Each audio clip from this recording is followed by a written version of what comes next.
The massive ships hung in space like dark metal clouds. Admiral HFY looked out at the 12 alien races sitting around the giant table. Each species had sent their best leaders to this meeting. The room was so large that voices echoed off the walls when anyone spoke. HFY stood up slowly. His tall blue body sparkled under the bright lights. He was the leader of the Zephyrian Empire's war fleet. Today he would tell the other alien races about a small planet called Earth. "Fellow council members," HFY said in a loud voice, "we have found a new world to take over. The planet is called Earth. It sits far away from the center of our galaxy. The creatures living there call themselves humans." He pressed a button on his control pad. A large screen appeared in the air above the table. It showed a blue and green planet spinning slowly in the darkness of space. The planet looked peaceful and quiet. "Look at this world," HFY continued. "Our spy ships have watched it for many months. The humans who live there are weak and divided. They fight each other more than they work together. They have not even learned to travel between stars yet." Commander Veltar from the Hegemony race nodded his large head. His people had conquered 47 worlds in the past 100 years. He knew what weak planets looked like. "What weapons do they have?" Veltar asked. "Very basic ones," HFY answered with a laugh. "They still use chemical rockets to get into space around their own planet. Their most powerful weapons are simple nuclear bombs, nothing that could hurt our ships." The other alien leaders began to talk among themselves. Some made clicking sounds with their mouths. Others used hand signals to speak. They all seemed to agree that Earth would be easy to conquer. But one voice spoke up from the back of the room. "I do not think this will be as easy as you say." Everyone turned to look at Scout Captain Nixara. She was smaller than the other aliens in the room. Her green skin was covered with scars from many battles. She had spent more time watching human behavior than anyone else in the room. "Captain Nixara," said High Chancellor Mordan. He was the leader of the entire Galactic Council. His 6 arms moved in the air as he talked. "You have something to add?" "Yes, sir. I have been watching the humans for over 1 full year. I have seen things that worry me. These creatures are not like other species we have conquered." Admiral HFY made a sound like a snort. "Captain, you are being too careful. What could possibly make these primitive beings dangerous to us?" Nixara stood up and walked to the front of the room. She pressed her own control pad and new images appeared on the screen. These showed human cities, human armies, and human factories. "Look closer at what they do," she said. "Yes, they fight each other often. But when they face a threat from outside, they work together quickly. I have watched them do this many times in their history." She changed the images on the screen. Now it showed humans building things, creating new machines, and solving problems. They are also very good at making new things when they need them. In their last big war, they went from simple flying machines to jet aircraft in just a few years. They created weapons that had never existed before. They did things that their own scientists said were impossible. Admiral HFY waved his hand in the air. "Ancient history, Captain. That was long ago. What matters is what they can do now." "That is exactly my point," Nixara replied. "What they can do now is learn and change very fast, much faster than we expect them to." She showed more images on the screen. These were from recent human activities, cities with millions of people, machines that could think, rockets carrying supplies to space stations. In the past 50 years, they have gone from simple computers to machines that can beat their best thinkers at complex games. They have built a network that connects every human on their planet. They send messages across their world in seconds. Commander Veltar made an angry sound. "Captain, you are wasting our time. None of this makes them a threat to our battle fleet." "I am not finished," Nixara said firmly. "The most important thing about humans is how they think. When other species face a problem they cannot solve, they give up or ask for help. Humans do something different." "What do they do?" asked High Chancellor Mordan. "They get angry at the problem. They refuse to accept that it cannot be solved. I have seen them spend years trying to do things that should be impossible, and sometimes they actually do those impossible things. The room became quiet. Some of the alien leaders looked uncomfortable. Others looked confused. Admiral HFY broke the silence. Captain Nixara, I respect your service to the Council, but you are letting these humans scare you for no good reason. Look at the facts. He brought up new images showing Zephyrian warships. The ships were huge and covered with powerful weapons. We have 5,000 battleships ready to attack Earth. Each ship has weapons that could destroy an entire human city. Our smallest fighter craft are more advanced than anything the humans have ever built. He changed the images to show alien soldiers in battle armor. Our ground troops have armor that makes them nearly impossible to kill. Our weapons can cut through any metal the humans know how to make. We have conquered 12 other worlds using far fewer resources than we are planning to use against Earth. The other alien leaders began to nod in agreement. The facts did seem clear. The Galactic Council had ships, weapons, and soldiers that were centuries more advanced than anything on Earth. High Chancellor Mordan raised one of his 6 hands. Captain Nixara, do you have any specific evidence that the humans could actually hurt our invasion force? Nixara looked around the room at all the confident faces staring at her. She knew they had already made up their minds, but she had to try one more time. No, sir. I do not have evidence that they can hurt our ships or soldiers with their current technology. But I have evidence of something else. I have evidence that they never give up, even when giving up makes sense. She showed one final image on the screen. It was a picture from Earth's history. It showed a small group of human soldiers fighting against impossible odds. They were surrounded by enemies and had no hope of winning, but they kept fighting anyway. This is how humans fight when they know they are going to lose, Nixara explained. They do not surrender. They do not run away. They look for any way to hurt their enemies, even if it means they will die doing it. And that, she continued, is why I think attacking Earth is a mistake. Not because they are strong enough to beat us in a fair fight, but because they will never fight fair. They will find ways to fight that we do not expect. They will use weapons we have never seen before, and they will never stop trying, no matter how badly we hurt them.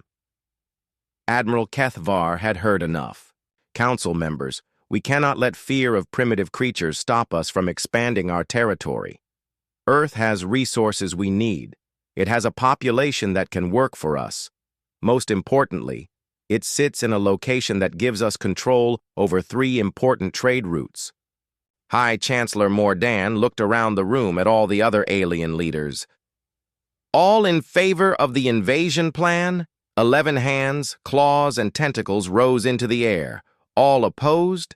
Only Captain Nixara kept her hands at her sides. The motion passes, Mordan announced. Admiral HFY, you have permission to begin the invasion of Earth. We expect you to complete the conquest within 6 months. As the meeting ended and the alien leaders began to leave, Captain Nixara stayed in her seat. She stared at the image of Earth still spinning on the screen above the table. She had tried to warn them. She had explained what made humans dangerous, but they had not listened. They thought superior technology was enough to guarantee victory. Nixara had studied the histories of every species the Council had ever conquered. Most of them had surrendered quickly when they realized they could not win. The few that had fought back had done so using predictable military tactics, but humans were different. They had a saying on their planet. When the going gets tough, the tough get going. Nixara had spent months trying to understand what this meant. Now she knew. It meant that humans became more dangerous when things looked hopeless. It meant they fought hardest when they had the least chance of winning. It meant they would rather die fighting than live as slaves. The other council members thought this was a weakness. They believed that creatures who refused to surrender when defeat was certain were simply stupid. Nixara knew better. She had seen what humans could do when they put their minds to it. She had watched them solve problems that had no obvious solutions. She had seen them work together in ways that defied logic. Most importantly, she had seen them do the impossible when someone told them it could not be done. As she walked back to her ship, Captain Nixara made a decision. She would follow the invasion fleet to Earth. She would watch what happened when the most advanced military force in the galaxy tried to conquer a species that refused to accept defeat. She had a feeling it would not go the way Admiral Kethvar expected. The alarm bells rang through the Global Defense Command Center in Colorado Springs. Dr. Alex Turner ran his hands through his gray hair as he stared at the computer screens. 3 months had passed since the first alien ships appeared at the edge of the solar system. Now those ships were moving toward Earth. "How many are there?" asked General Lisa Morgan. She stood behind Turner's chair, her arms crossed over her military uniform. The worry lines on her face had grown deeper every day since the aliens arrived. "The computers count 5,000 ships," Turner answered. He adjusted his thick glasses and pointed at the main screen. "They are arranged in perfect formation, moving toward Earth at steady speed." "Have they answered any of our messages?" Morgan asked. "No. We have been sending radio signals in every language and mathematical code. We know. We have tried music, pictures, and simple math problems. Nothing gets any response." Dr. Kate Sullivan hurried into the command center. She carried a tablet computer in her hands and looked excited about something. "Alex, Lisa, you need to see this," she said breathlessly. "I have been studying the way their ships move. There is a pattern to everything they do." "What kind of pattern?" Turner asked. Sullivan put her tablet on the table and pointed at the data on the screen. "Look at this. Their ships always move in straight lines. They change direction at exactly the same angles every time. When they form groups, they always use the same spacing between ships." "So what does that mean?" Morgan demanded. "It means they think in very organized ways. Everything they do follows rules, perfect rules. They probably have computers making all their decisions based on mathematics and logic." Turner looked at the alien fleet on his main screen again. The ships did look perfectly organized. They moved like parts of a giant machine, each one knowing exactly where it should be. "If that is true," he said slowly, "then they expect us to be organized the same way. They think we will respond to their invasion using standard military tactics." "Which we are doing," Morgan pointed out. "We have moved our ships into defensive positions around Earth. We have prepared our armies using every military manual ever written." "Maybe that is the wrong approach," Sullivan suggested. "Maybe we should do things they do not expect." Before anyone could respond, Lieutenant Pete Jackson ran into the command center. "General Morgan, we have movement from the alien fleet. They are launching smaller ships toward Earth." Everyone turned to look at the main screen. Hundreds of small alien ships were separating from the main fleet. They moved in perfect formation toward Earth's atmosphere. "This is it," Morgan said grimly. "The invasion has started." High above Earth, Admiral Kethvar stood on the command deck of his flagship Dominion's Edge. Through the large windows, he could see his invasion ships moving toward the blue planet below. "Status report," he ordered. Commander Zaltek checked his computer screens. "All dropships are proceeding toward their targets. The human defensive ships are moving to intercept, exactly as our computers predicted they would." "Excellent. How long until we reach the surface?" 2 hours until the first ground troops land in the human cities. Our analysis shows the humans will surrender within 6 hours after that." Kethvar nodded with satisfaction. The invasion was going exactly according to plan. The human ships were moving in predictable patterns. Their military responses followed standard tactics that his computers had already analyzed and countered. "Sir," called out Navigation Officer Quindar, "there is something unusual happening." "What do you mean?" Kethvar asked. "Some of the human ships are not following standard defensive patterns. Look at this." Quindar put an image on the main screen. It showed several human ships moving in strange directions. Instead of forming defensive lines, they were scattered. across space in what looked like random positions. Computer error, HFY said dismissively. Those ships are probably damaged or have navigation problems. Back on Earth, Captain Jake Romano checked his instruments one more time. His cargo ship Aurora's Dream had never been designed for combat, but like dozens of other civilian ships, it had been quickly fitted with whatever weapons and armor the humans could find. "This is Aurora's Dream to all civilian vessels," he broadcast on the emergency frequency. "Remember what Dr. Sullivan told us. We are not trying to win a normal space battle. We are trying to confuse them." "Copy that, Aurora's Dream," came a response from another ship. "This is Moonlight Express. We are ready to make some chaos." Romano smiled grimly. Chaos was something humans were very good at creating. The first alien dropships entered Earth's atmosphere over New York City. Colonel Sam Hayes watched them from his command bunker beneath the city. He had been a soldier for 20 years, but he had never faced an enemy like this. "Sir, the aliens are landing in Central Park," reported Sergeant Kim Lee. "They have some kind of energy shields protecting their ships." "What about our Air Force?" Hayes asked. "F-22 fighters are engaging, but their weapons are not getting through the alien shields." Hayes nodded. This was expected. Earth's military leaders knew their conventional weapons would not be very effective against alien technology. But they had other plans. "Activate Operation Street Smart," Hayes ordered. All across New York City, teams of humans who were not soldiers began to move.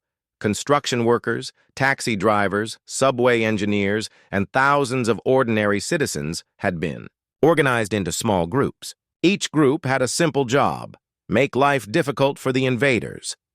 The alien ground troops that landed in Central Park expected to face human soldiers in a normal battle. Instead, they found something much more frustrating: traffic lights throughout. The city suddenly started changing in random patterns. Street signs were quickly removed or changed to point in wrong directions. Construction crews began digging holes in roads and putting up barriers in places that made no sense. Most confusing of all, the humans seemed to be everywhere and nowhere at the same time. When alien troops moved toward a building, the humans inside disappeared.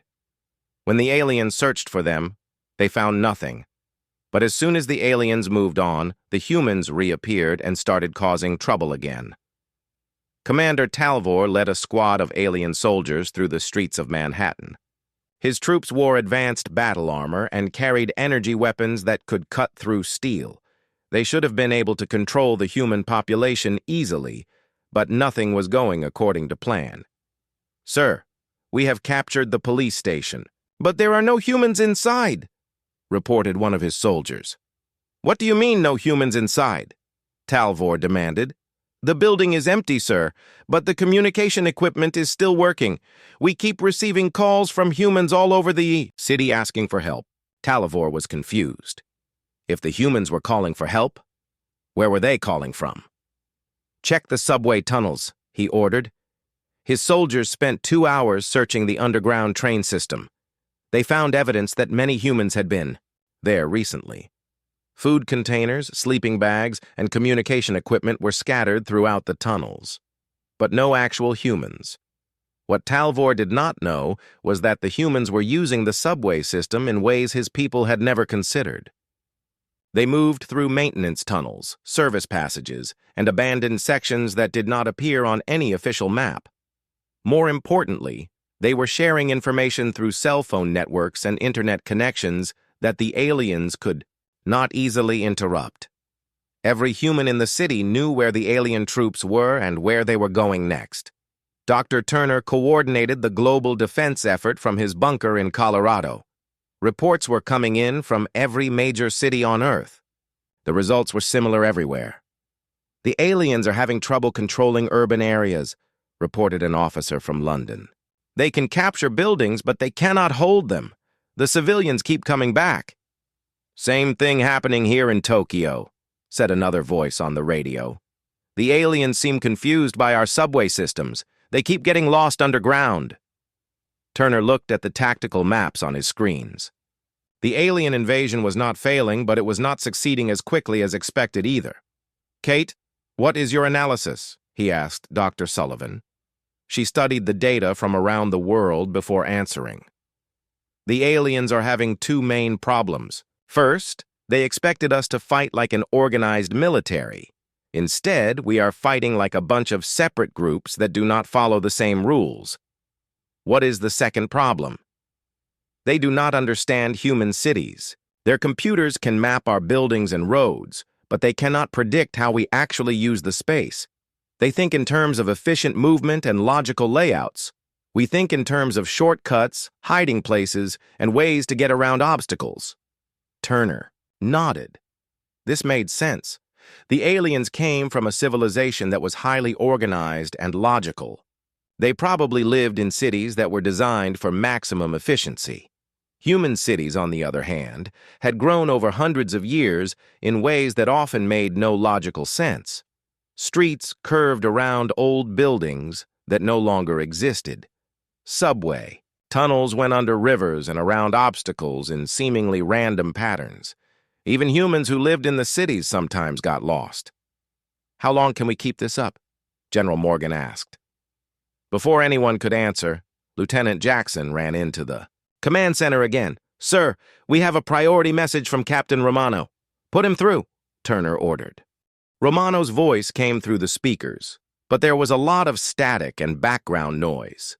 This is Aurora. 6 months had passed since the aliens first landed on Earth. Admiral HFY stood in his command center aboard the Dominion's Edge, staring at reports that made no sense to him. The invasion should have been finished months ago. Instead, his forces were trapped in a war that seemed to have no clear rules. "Status report," he demanded from his officers. Commander Zaltek looked uncomfortable as he read from his data pad. "Sir, we control the major landing zones and have established bases in 47 cities. However, we have been unable to establish complete control over any urban area." "What do you mean, unable to establish control? We have the most advanced military technology in the galaxy." "Yes, sir. But the humans do not fight the way our tactical computers expect them to fight. Every time we develop a strategy to counter their actions, they change their methods." HFY walked to the large window that looked down at Earth. The planet still looked peaceful from space, but he knew that was misleading. Down there, his troops were fighting the strangest war in galactic history.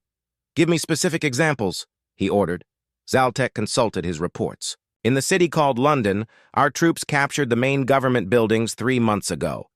But the human leaders simply moved their operations to a different location. When we found that location, they moved again. We have captured their parliament building 7 times. Each time, they act like it does not matter and set up their government somewhere else." "What about their military forces?" "That is even more confusing, sir. In the city called Detroit, we faced what appeared to be an organized army.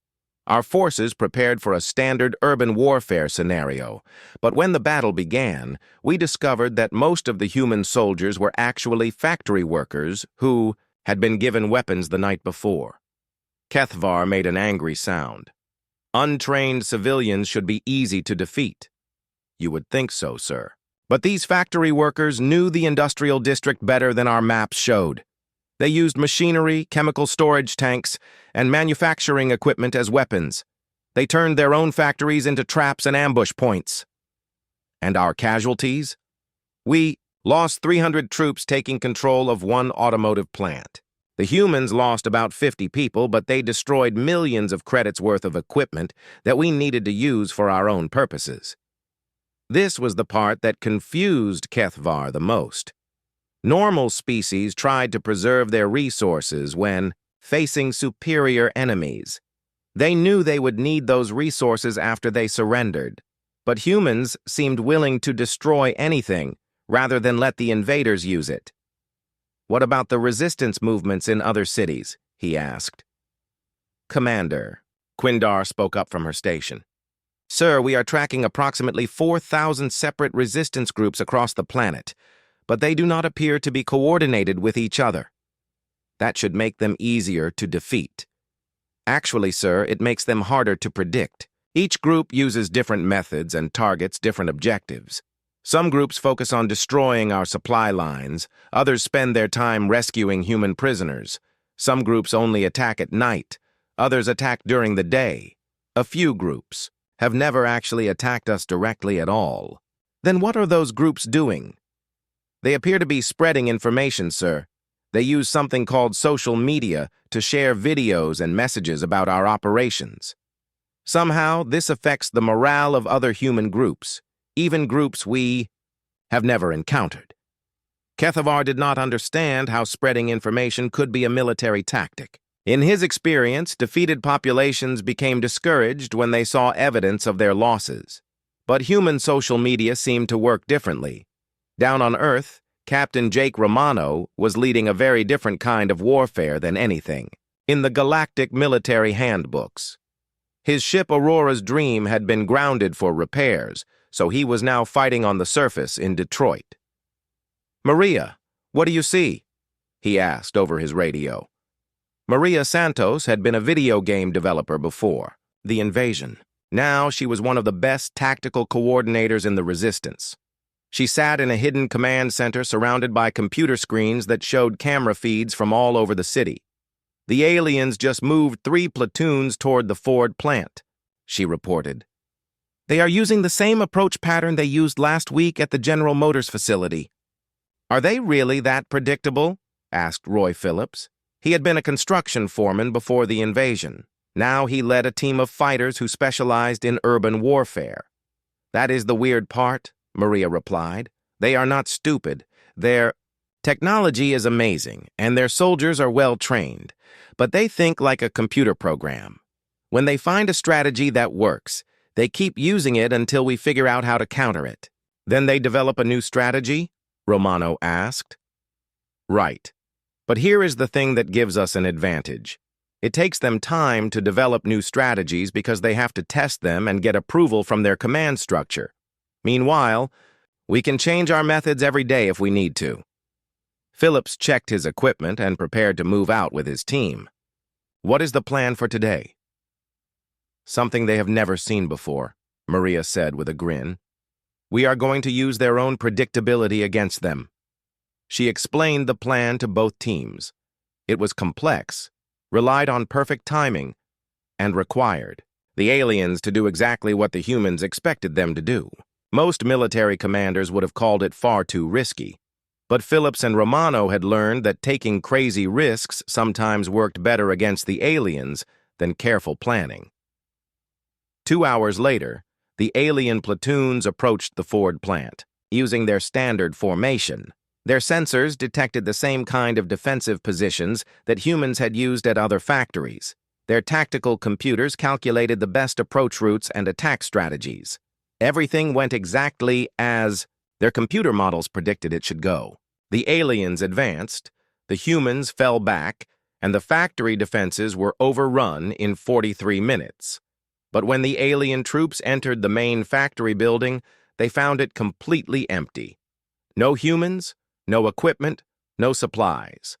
Just empty space and a single computer playing music. Commander Talvor led his troops through the empty building, searching for some sign of where the humans had gone. His sensors detected no life signs. His thermal imaging found no heat signatures. It was as if several hundred humans had simply vanished. "Sir," one of his soldiers reported, "we have found something unusual." Talvor followed the soldier to a large room in the center of the factory. The walls were covered with television screens. All the screens showed the same image: alien troops walking through the empty factory building. "They are watching us," Talvor realized. At that moment, every screen in the room changed to show a human face. It was Maria Santos, broadcasting from her hidden command center. "Hello, alien invaders," she said in a cheerful voice. "Welcome to the Ford plant. We hope you enjoy your stay, because you are going to be here for a while." Before Talvor could respond, he heard a rumbling sound from above, then another rumbling sound from below, then sounds from all directions. "What is happening?" he demanded. One of his soldiers checked his equipment. "Sir, it appears that the humans have activated heavy machinery all around this building. We are surrounded by operating construction equipment."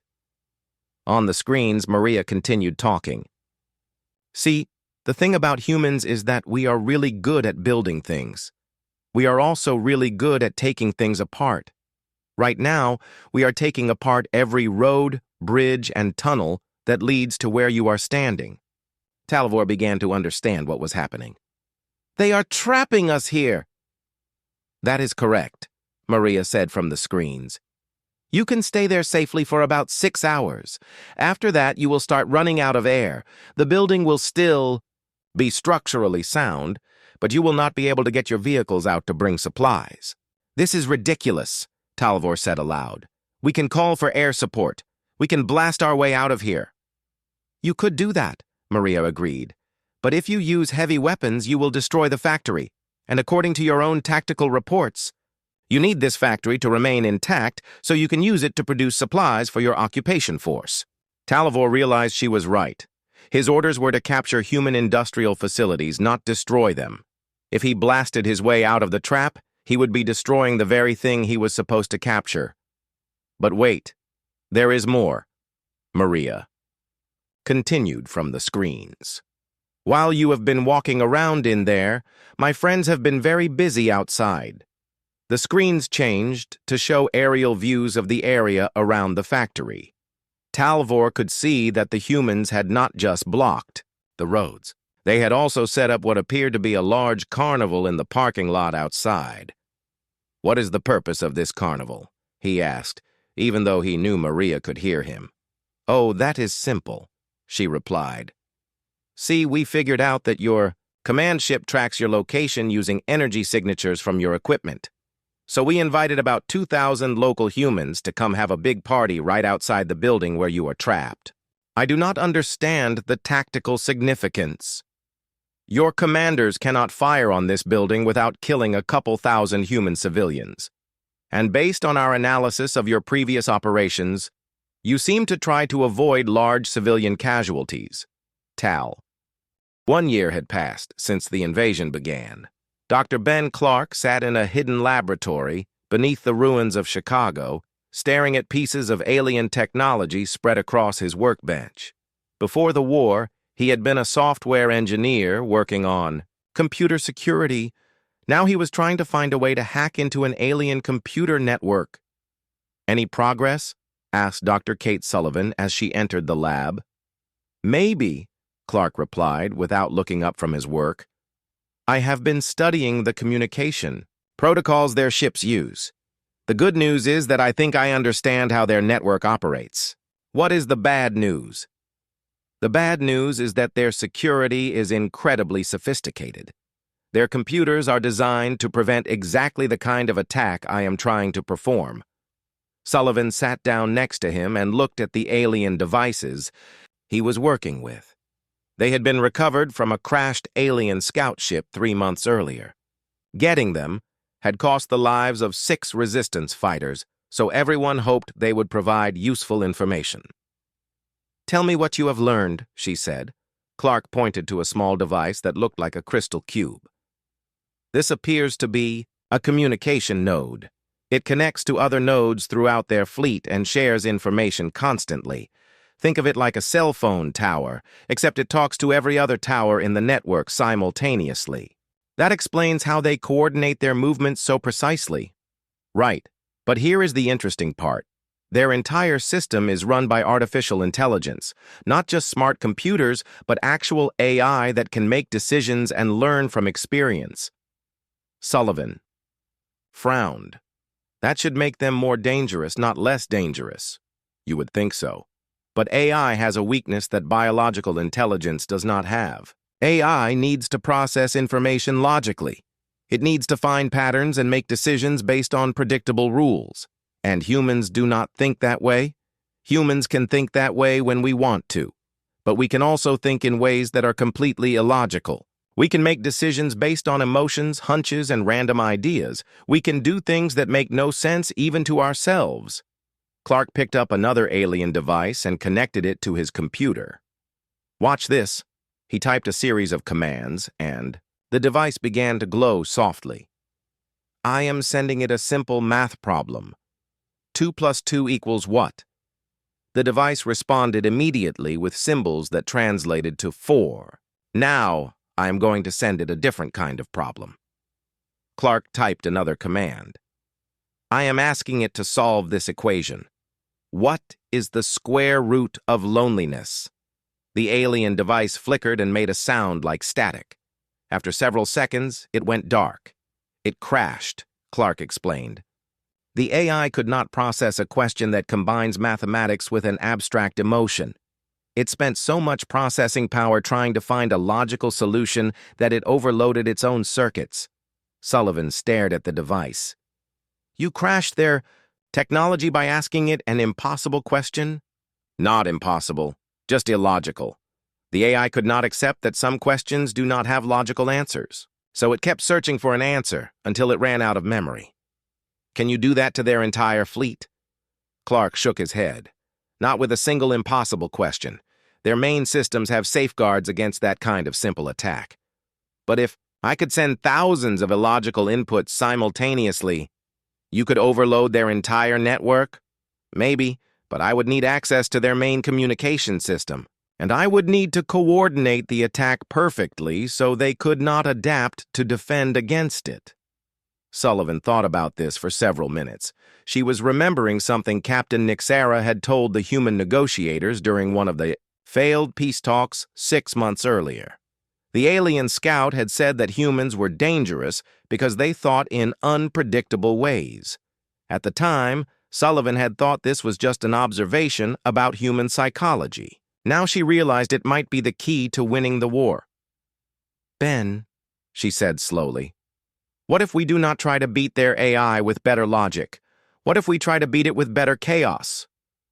What do you mean? I mean, what if we get every human on Earth to send messages to their network at the same time? Not coordinated messages, not logical messages, just humans being human in all the weird and unpredictable ways that we are human. Clark considered this idea. That might work, but how do we get millions of people to participate in a cyber attack when most of them do not understand computer technology? Sullivan smiled. We ask them to do something they are already good at. We ask them to be confusing. 3 weeks later, the plan was ready. Dr. Turner coordinated the effort from command centers around the world. The idea had spread through the human resistance network faster than any military order in history. Captain Jake Romano was back in space, flying a rebuilt version of Aurora's Dream.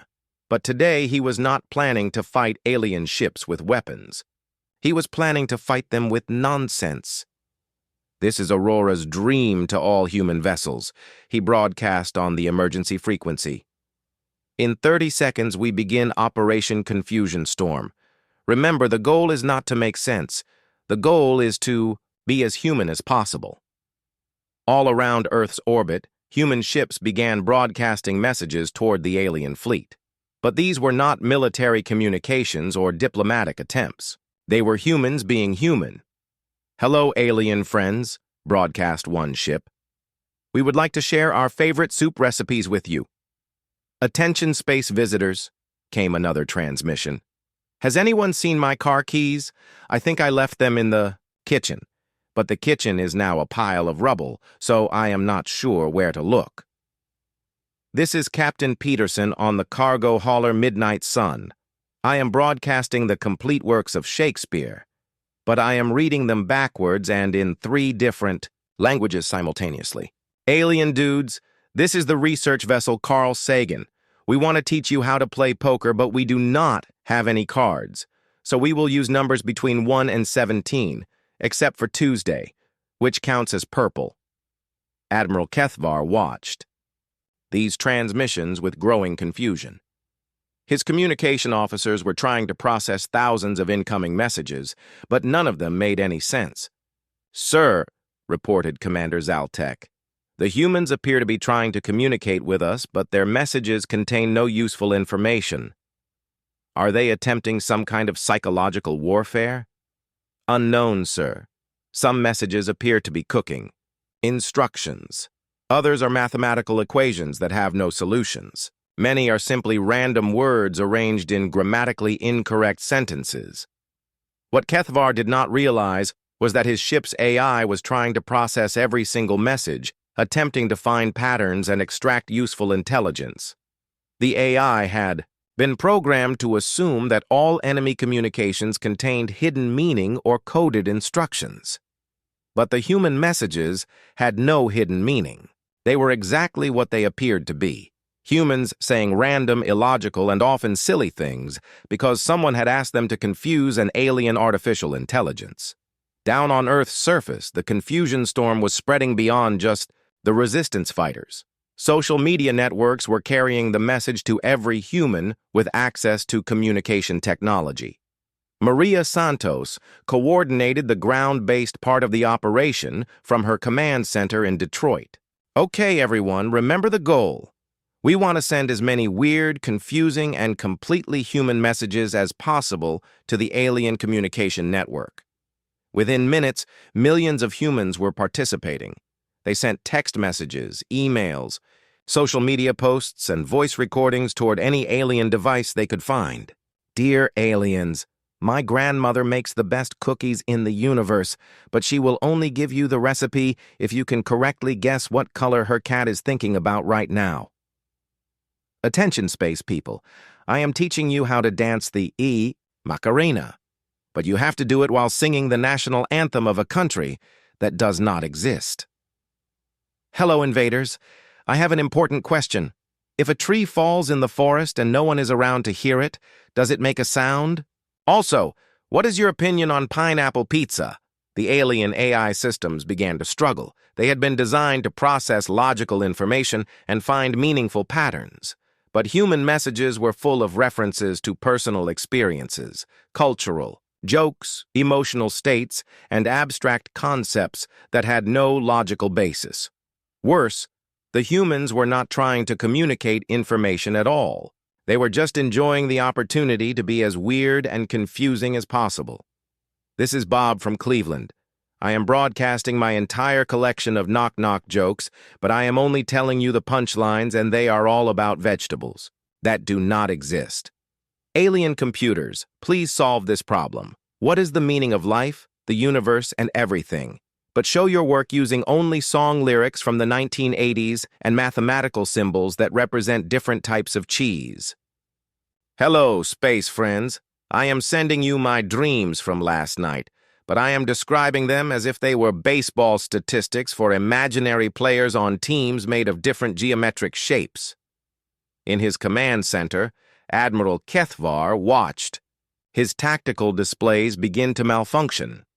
The AI systems that controlled his fleet were spending increasing amounts of processing power trying to analyze the flood of illogical human communications. Sir, Commander Quindar reported, our communication systems are experiencing significant delays.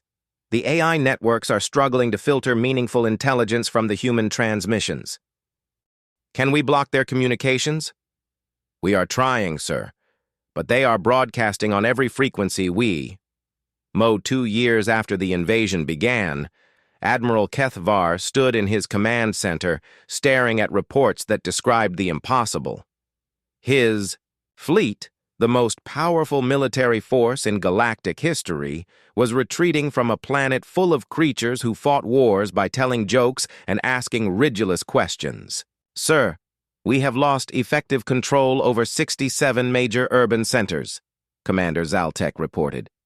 Our ground troops are requesting immediate evacuation from all remaining positions. Evacuation? HFY could not believe what he was hearing. We have not been defeated in battle. We have superior technology, superior weapons, and superior numbers. Yes, sir. But we no longer have superior information processing. Our AI command systems have been offline for 3 weeks due to what the technicians call logic overflow syndrome. HFY walked to the window and looked down at Earth.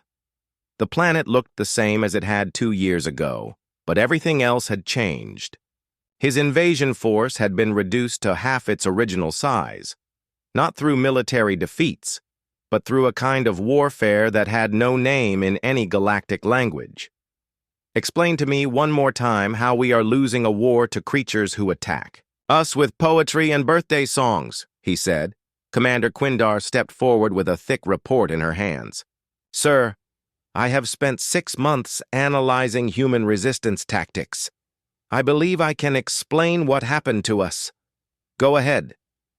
The problem began with our assumptions about how intelligent species fight wars. Throughout galactic history, warfare has followed predictable patterns. Armies fight armies. Leaders make strategic decisions. Victory goes to the side with better technology or superior numbers. That is correct. That is how civilized warfare works. But humans are not civilized in the way we understand civilization, sir. They are organized but not in hierarchical structures.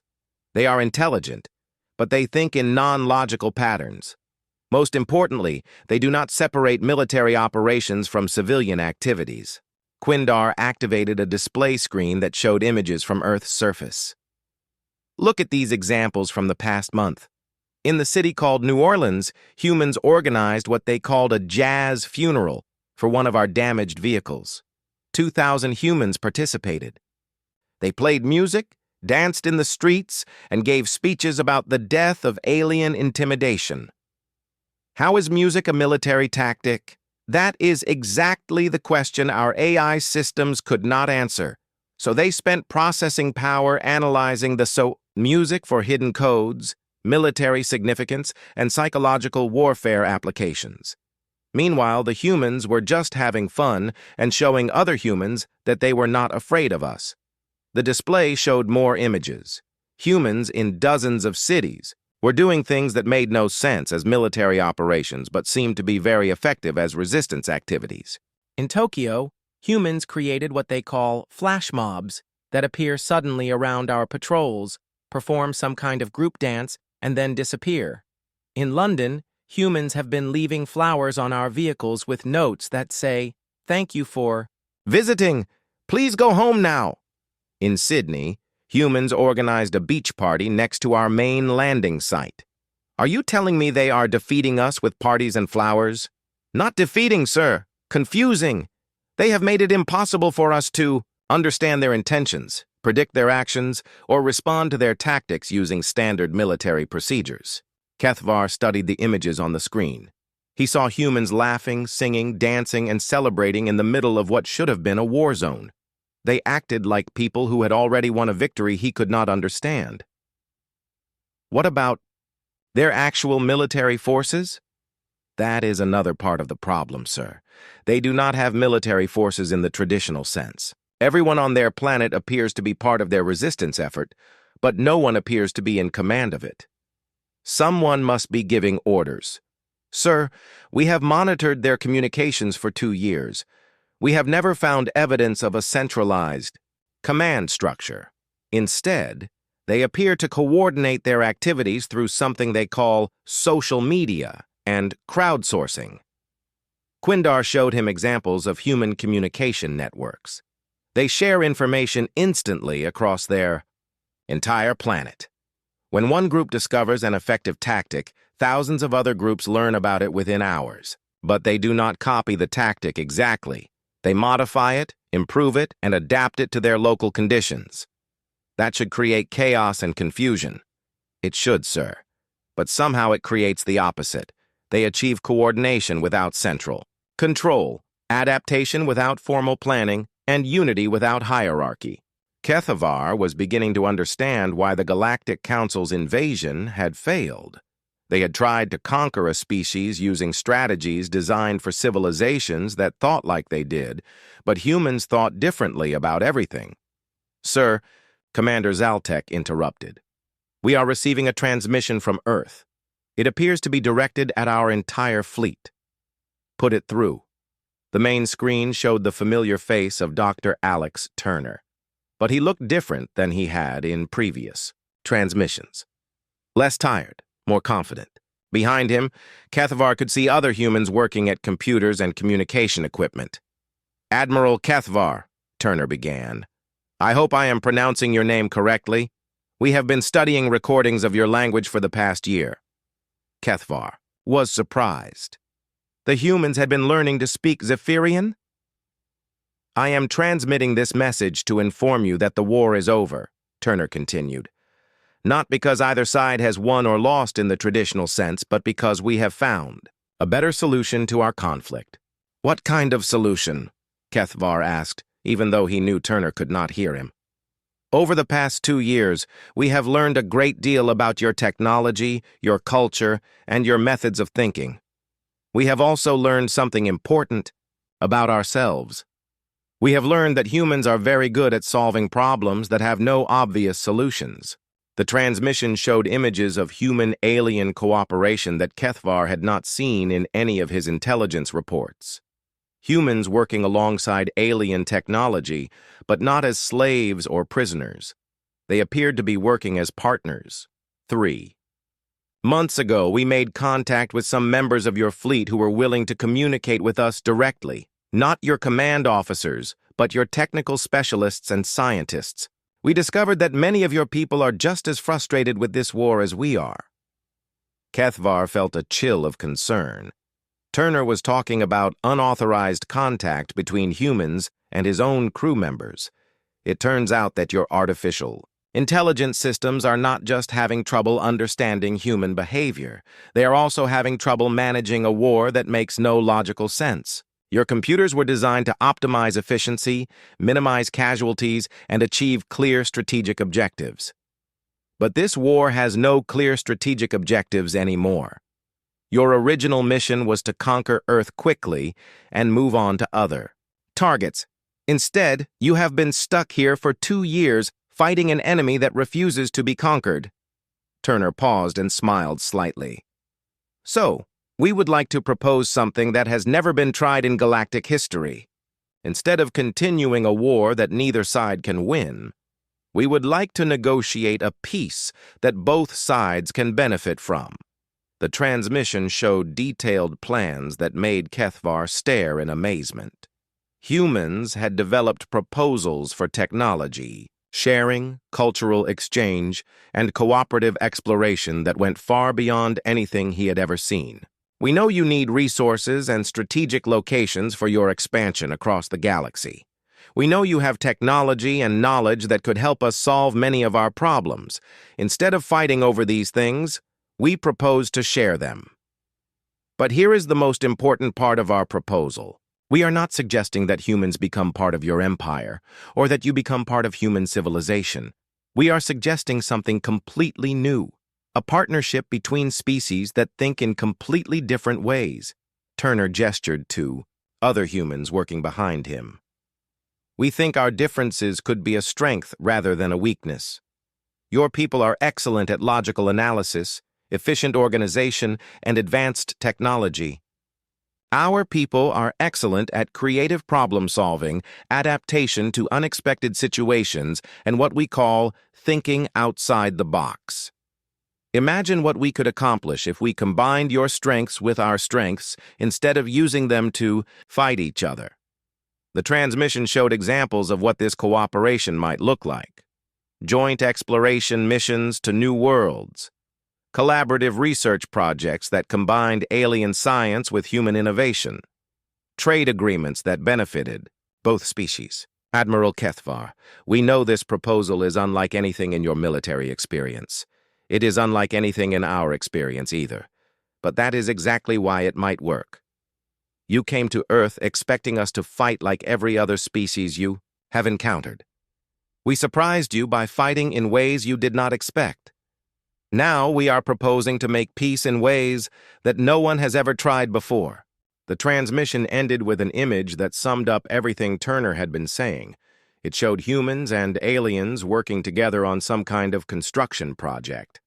They were building something that looked like a space station, but it was designed unlike anything in either human or alien architectural tradition.